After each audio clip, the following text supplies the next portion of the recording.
Hi, I'm Dr. Mansa. I'm consultant gynecologist and obstetrician in City Hospital.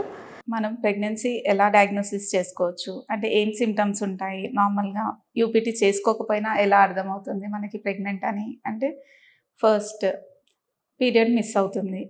Next first వీక్లో ఏమవుతుంది అంటే నార్మల్గా ఇప్పుడు ప్రెగ్నెన్సీ అవ్వాలి అంటే మనకి ఓవరీలో ఎగ్ అనేది ఫామ్ అవుతుంది. దాని తర్వాత స్పర్మ్స్ ఏవైతే త్రూ వెజైనా మనకి యూట్రస్లోకి వస్తాయో అవి రెండు వెళ్ళి ఆ ట్యూబ్స్లో ఫర్టిలైజ్ అవుతుంది. అయ్యాక అది ఎగ్ ఫామ్ అయ్యాక అది ట్యూబ్ నుంచి పాస్ అవుతూ యూట్రస్కి వచ్చి అక్కడ ఇంప్లాంట్ అవుతుంది. సో కొంతమందిలో ఏమవుతుంది అంటే అది ఇంప్లాంట్ అయినప్పుడు కొంచెం బ్లీడ్ అనేది కనిపిస్తుంది అనమాట. అది కూడా ఒక సిమ్టమ్ ప్రెగ్నెన్సీలో. అండ్ నార్మల్గా నాసియా కానీ వామిటింగ్స్ కానీ ఇవన్నీ నార్మల్గా కామన్గానే ఉంటాయి.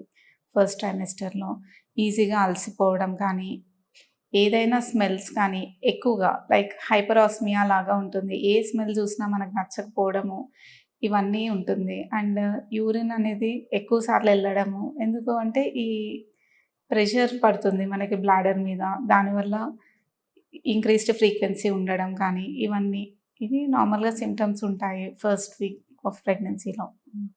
Thank you.